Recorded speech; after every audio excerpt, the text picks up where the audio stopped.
What if you could build an app or a website or a tool without knowing how to code at all? That's exactly what Cursor AI makes possible. It's an AI-powered code editor that writes code for you, explains what everything means in plain English, and guides you step by step. So basically, no computer science degree is required here. Hi everyone, I'm a software engineer working in AI automations, and in this video, I'll show you how a complete beginner for programming can use Cursor AI to start building real things today. If you have ever thought, I wish I could build that website, I wish I could build that app, stick around because by the end of this video, you know exactly how to get started. So why is everyone talking about Cursor AI right now? Let me break down the big reasons. Benefit number one. It writes code for you in plain English. You don't type code, you just describe what you want, like build me a login page or create a button that changes color when I click it, and Cursor AI would build it for you. You can even describe high-level tasks and the AI can plan the architecture and help you build as you wish. Benefit number two, it explains everything in plain language. You don't need to understand every single line of code. You can simply ask what something means and the AI would explain it to you. Benefit number three, it fixes your mistakes automatically.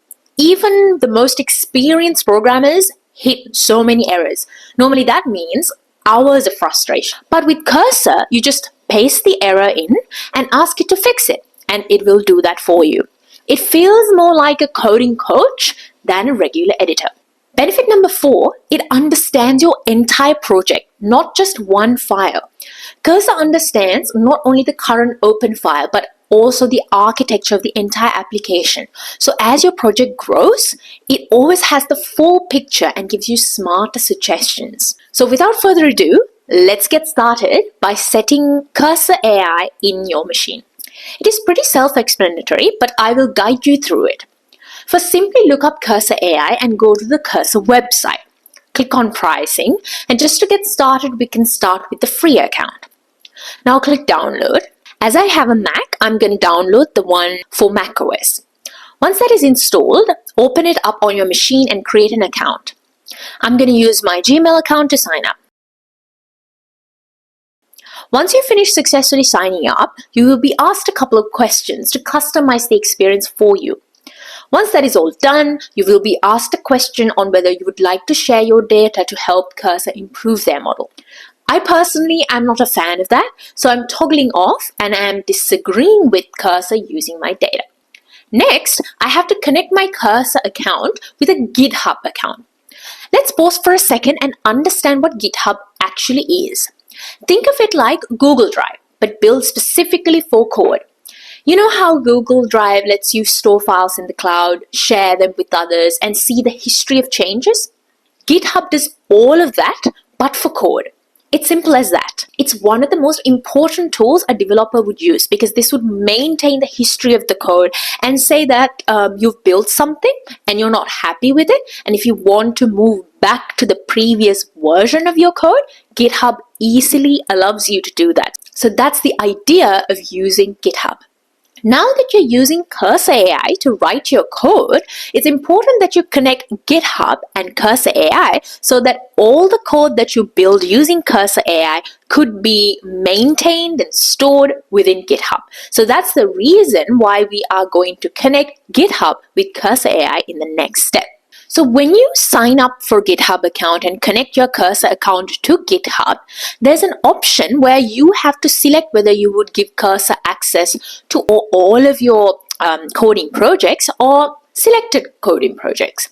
Here, you have to be conscious about the fact that Cursor is an AI agent. So I will be careful when giving it access to all of my projects.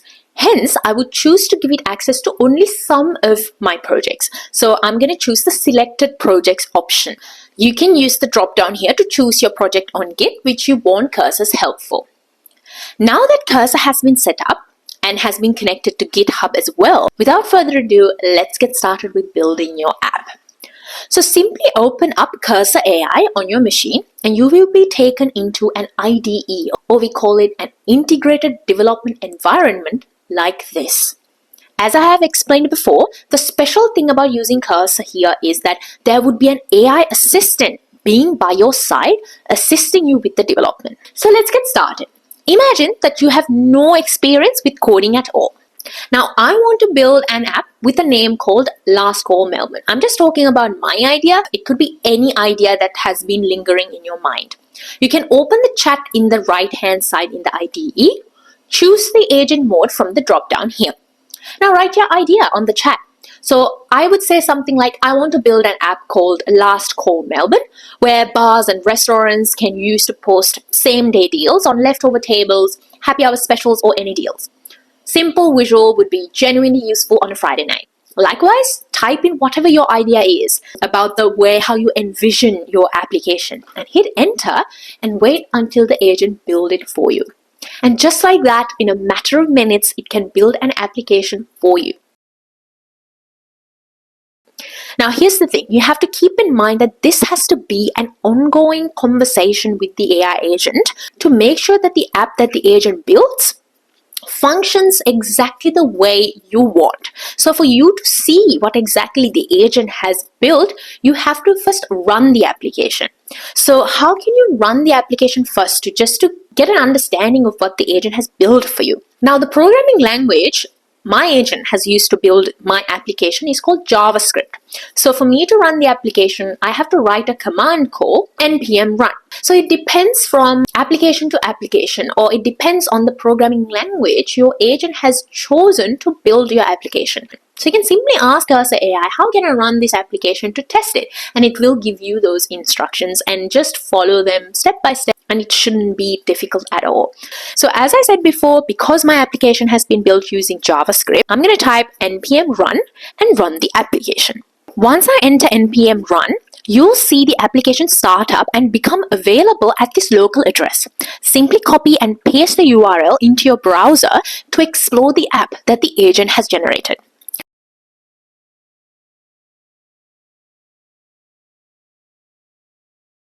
That said, it's important to remember that relying on an AI agent 100% to build a production-ready application or an application that is ready to be used by the world is not a good practice. You should continuously review its work, ask questions, and challenge its decisions to make sure everything is functioning as intended and that the application is safe and reliable for your users.